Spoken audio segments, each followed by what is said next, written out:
Hello friends, कैसे हो? तो आज हम बात करने वाले हैं इंडियन कॉन्स्टिट्यूशन के कुछ इम्पोर्टेंट फैक्ट्स और दूसरे कॉन्स्टिट्यूशन के भी हम फैक्ट्स देखेंगे और हम देखेंगे इम्पोर्टेंट आर्टिकल्स भी इंडियन कॉन्स्टिट्यूशन के। तो अगर आप नए हो चैनल पर तो सब्सक्राइब कर लेना। तो चलो टॉपिक और चलते हैं।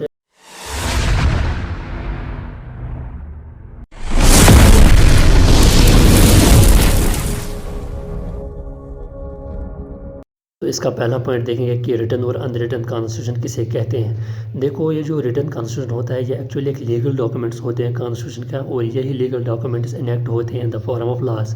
और जो अनरिटन कॉन्स्टिट्यूशन होता है ये एक्चुअली कंसिस्ट करते हैं प्रिंसिपल्स ऑफ द गवर्नमेंट, जो कभी भी इनेक्ट नहीं होते हैं in the form of laws. Actually ये एक्सरसाइज किए जाते हैं। एक्चुअली इसका रिजल्ट ये होता है कि जो लोगों का कॉन्शियसली और डिलिबरेट एफर्ट होता है। उसके बाद दूसरा पॉइंट आता है कि फादर ऑफ कॉन्स्टिट्यूशन कौन है। The lock go wise guide, यानी एक मोनोस्क्रिप्ट है, उसमें कहा गया है कि who is the father of the constitution. तो इसका आंसर है जेम्स मेडिसन, यानी इसे फादर ऑफ कॉन्स्टिट्यूशन के नाम से भी जाने जाते हैं, क्योंकि इसका बहुत ही पाइवोटल यानी इंपॉर्टेंट रोल होता है डॉक्यूमेंट्स ड्राफ्ट करने के और एज वेल एज रेटिफिकेशन, और किसी भी ट्रीटी या किसी भी एग्रीमेंट को रेटिफाई करने में या डॉक्यूमेंट्स ड्राफ्ट करने में इसका बहुत ही इम्पोर्टेंट रोल है। तो इसे फादर ऑफ द कॉन्स्टिट्यूशन के नाम से भी जाना जाता है। उसके बाद अगला पॉइंट ये है कि क्या कोई कंट्री विदाउट कॉन्स्टिट्यूशन एग्जिस्ट करती है। तो इसका आंसर यह है कि जो न्यूजीलैंड है उसके पास कोई सिंगल कॉन्स्टिट्यूशनल डॉक्यूमेंट नहीं है, यानी वो एक अनकोडिफाइड कॉन्स्टिट्यूशन है। अनकोडिफाइड हम अनरिटन कॉन्स्टिट्यूशन को भी कहते हैं, लेकिन न्यूजीलैंड की कॉन्स्टिट्यूशन है वो एमालगेमेशन ऑफ रिटन एंड अनरिटन का सोर्सेज है, यानी वो कॉम्बिनेशन ऑफ रिटन और अनरिटन सोर्सेज हैं। अब हम अगला पॉइंट देखेंगे कि किस कंट्री का बेस्ट कॉन्स्टिट्यूशन है। तो यहाँ पर पता चलता है कि इंडियन कॉन्स्टिट्यूशन जो है वो best constitution in the world है। जो डॉक्टर बी आर अम्बेडकर जो उसके आर्किटेक्ट थे इंडियन कॉन्स्टिट्यूशन के, और अदर फाउंडिंग फादर्स जिन्होंने इंडियन कॉन्स्टिट्यूशन फ्रेम किए हैं। तो उसके बाद हम देखेंगे कि ओल्डेस्ट रिटन कॉन्स्टिट्यूशन कौन सा है। तो जो इन 1980 में जो constitution of the commonwealth of Massachusetts जो ड्राफ्ट किया है जॉन एडम्स, उसे करार दिया गया है ओल्डेस्ट फंक्शनिंग रिटन कॉन्स्टिट्यूशन। ये कॉन्स्टिट्यूशन सर्व किया गया है as a model for the United States constitution, जो लिखा गया था 1787 में, और जब वो फिर इन्फोर्स हुआ था 1789 में। के बाद हम देखेंगे कि किस कंट्री को रिटन कॉन्स्टिट्यूशन नहीं है। उसमें पहला आता है ब्रिटेन, जिसके पास रिटन कॉन्स्टिट्यूशन नहीं है, और उसके अलावा बाकी कंट्रीज़ भी आते हैं जिसमें Israel, Libya, New Zealand, Oman and Saudi Arabia आता है। अब हम देखेंगे शॉर्टेस्ट कॉन्स्टिट्यूशन और लॉन्गेस्ट कॉन्स्टिट्यूशन की कौन सी कंट्री कंटेन करती है। अगर हम कॉन्स्टिट्यूशन ऑफ इंडिया की बात करती है, वो लॉन्गेस्ट रिटन कॉन्स्टिट्यूशन कंटेन करती है वर्ल्ड में, जिसमें 1,46,385 वर्ड्स आते हैं इन इंग्लिश लैंग्वेज वर्जन।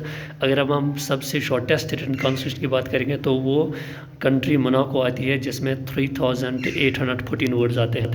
हम स्मॉलेस्ट कॉन्स्टिट्यूशन इन वर्ल्ड की बात करेंगे। जो इंडोनेशियन कॉन्स्टिट्यूशन है 1945, वो सबसे shortest constitution in the world है। वो बहुत ही शॉर्टर है देन द यूएस कॉन्स्टिट्यूशन। ये जो इंडोनेशिया कॉन्स्टिट्यूशन है ये खुद अमेरिकन स्कॉलर्स ने शॉर्टेस्ट करार दी गई। उसके बाद हम देखेंगे कि किस कंट्री का रिटन कॉन्स्टिट्यूशन पहले था। तो इसका आंसर अमेरिकन कॉन्स्टिट्यूशन ने पहले ही अडॉप्ट किया था रिटन कॉन्स्टिट्यूशन। अब हम बात करेंगे कि इंडियन कॉन्स्टिट्यूशन में कौन सी लैंग्वेज यूज़ की गई है। तो इसका आंसर है Hindi. The Indian language in 1950 declare Hindi in Devanagari script to be a official language of the union. उसके बाद हम देखेंगे कि क्या जापान कंट्री कॉन्स्टिट्यूशन कंटेन करती है। देखो, ये जो जापानीज़ कॉन्स्टिट्यूशन है ये actually oldest unamended constitution in the world है, यानी ये कभी भी अमेंडेड नहीं हुई है, यानी इसमें कोई भी चेंज नहीं की गई है।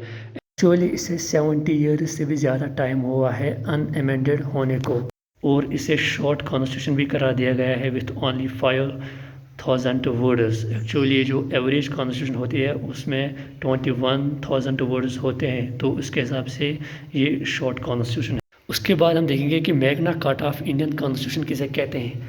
देखो, ये जो इंडियन कॉन्स्टिट्यूशन का पार्ट 3 है उसी को मैग्ना कार्टा ऑफ इंडिया कहते हैं, क्योंकि वो कंटेन करता है वेरी کمپریہنسو ڈیٹیلڈ لسٹ کرتا ہے آف جسٹسیبل فنڈامنٹل رائٹس. یعنی ان فیکٹ جو فنڈامنٹل رائٹس ہماری کانسٹیٹیوشن کے ہیں وہ بہت ہی ایلابریٹ ہیں کس کے برعکس جو ادر کانسٹیٹیوشن آف کنٹری ہے انکلوڈنگ USA. اس کے بعد ہم دیکھیں گے آرٹیکل 15 کیا کہتا ہے. آرٹیکل 15 کہتا ہے کہ کوئی بھی پرسن کو ڈسکرمنیٹ نہیں کیا جا سکتا ہے on grounds of religion, race, caste, sex اور پلیس آف برتھ. ہم دیکھیں گے کہ گولڈن ٹرائنگل کس آرٹیکل کو انڈین کانسٹیٹیوشن میں کہا جاتا ہے. تو جو آرٹیکل 14 ہوتا ہے رائٹ ٹو ایکوالٹی، اور آرٹیکل 19 رائٹ ٹو فریڈم، اور article 21 right to life and personal liberty, ان کو golden triangle of Indian constitution کہا جاتا ہے. اس کے بعد ہم دیکھیں گے کہ انڈین کنٹری کا کون سا اسٹیٹ ینگسٹ اسٹیٹ قرار دیا جاتا ہے. تو اس میں آتا ہے Telangana. Telangana as a geographical and political entity جو اسٹیبلش ہوئی تھی 2 جون 2014 میں as a union of Indians 29th and youngest state.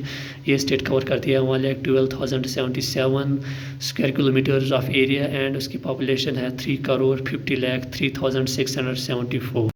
اس کے بعد ہم دیکھیں گے کہ سب سے کلینسٹ ریور انڈیا میں کون سی ہے. تو اس کا نام ہے امگوٹ ریور، جو ریسنٹلی جل شکتی منسٹری نے ڈکلیئر کیا کہ امگوٹ ریور جو میگھالیہ کا ہے وہ as a cleanest river of country قرار دیا گیا ہے. اس کے بعد ہم دیکھیں گے کہ سب سے نمبر 1 اسمارٹ سٹی انڈیا میں کون سی ہے. تو اس کا آنسر ہے اندور. یعنی اندور نے سیکیور کیا ہے first place Umang all the smart cities of the country by securing 124.94 out of 140 marks in the overall ranking. تو اس کے بعد جو سورت جو گجرات میں پڑتا ہے اور ادے پور جو راجستھان میں پڑتا ہے ان کی جو رینکنگ ہے وہ 2nd اور 3rd پوزیشن پر ہے. بعد ہم دیکھیں گے کہ کس انڈین اسٹیٹ کو ایز فروٹ باول بھی قرار دیا گیا ہے. تو اسٹیٹ آف ہماچل پردیش جو ہے اسے also fruit bowl of India بھی کہتے ہیں. ہم دیکھیں گے کہ ورلڈ میں سب سے نمبر 1 پر کون سی کنٹری آتی ہے. تو اس میں آتا ہے یونائٹڈ اسٹیٹس آف امریکہ ہے. یہ ایکچولی نارتھ امریکہ نیشن ہے جو world most dominant economy and military power بھی ہے. اس کے بعد ہم دیکھیں گے کہ کتنے پیجز ہیں انڈین کانسٹیٹیوشن میں. تو اس کا آنسر ہے 416 پیجز. اس کے بعد ہم دیکھیں گے کہ گولڈن سٹی کسے بولتے ہیں. تو اس کا آنسر ہے جیسلمر. یعنی جیسلمر یہ ایک نک نیم ہے گولڈن سٹی کا. Actually Indian state of Rajasthan میں پڑتا ہے جس کی لوکیشن ہے 575 kilometer west of the state. اس کا کیپٹل جے پور ہے. دیکھیں گے کہ کس سٹی کو ہم ریڈ سٹی بھی کہتے ہیں. تو اس کا آنسر ہے جے پور جو کنٹری انڈیا میں پڑتی ہے اور جس کا اسٹیٹ راجستھان ہے اور جس کا ڈسٹرکٹ جے پور خود ہے اور جو اسٹیبلش ہوئی تھی 1727 میں. بعد ہم دیکھیں گے کہ کون سی انڈین کی اسٹیٹوں کو ریور نہیں ہے یا لیسٹ نمبر آف ریورز ہیں. تو اس میں پہلا آتا ہے ہریانہ اور دوسرا منی پور اور تیسرا تریپورہ اور چوتھے میں آتا ہے اتراکھنڈ.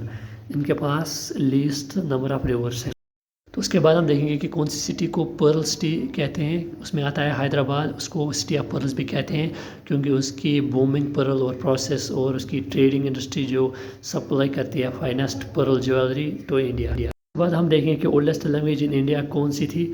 جو سنسکرت لینگویج تھی وہ بولی جاتی تھی since 5000 years before crust. Sanskrit is still official language of India. تو اگر ویڈیو اچھی لگی تو سبسکرائب کر لینا. Thanks for watching.